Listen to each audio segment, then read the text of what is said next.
Hello everyone, I am Dr. Sahitya, fertility consultant, మాతృత్వ fertility centre Tirupati. IVF కి treatment చేసుకునే టైంలో ప్రీమెచ్యూర్ మెనోపాస్ వచ్చేకి రిస్క్ పెరుగుతుంది అని చాలా మంది అపోహ పడుతూ ఉంటారు. ప్రీమెచ్యూర్ మెనోపాస్ అంటే ఏంటి?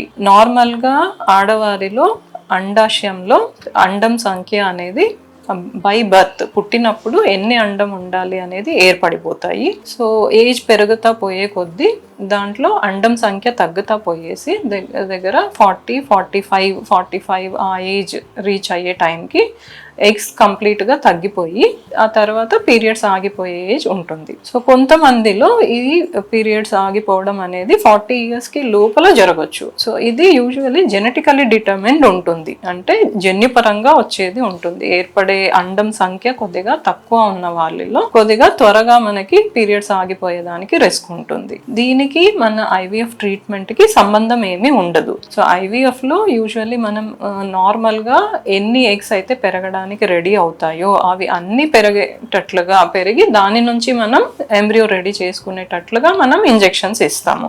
సో ఇంజెక్షన్స్ కి ఎఫెక్ట్ ఓన్లీ 1 డే వరకు మాత్రమే ఉంటుంది అండ్ ఆ సైకిల్ వరకు మాత్రమే ఉంటుంది.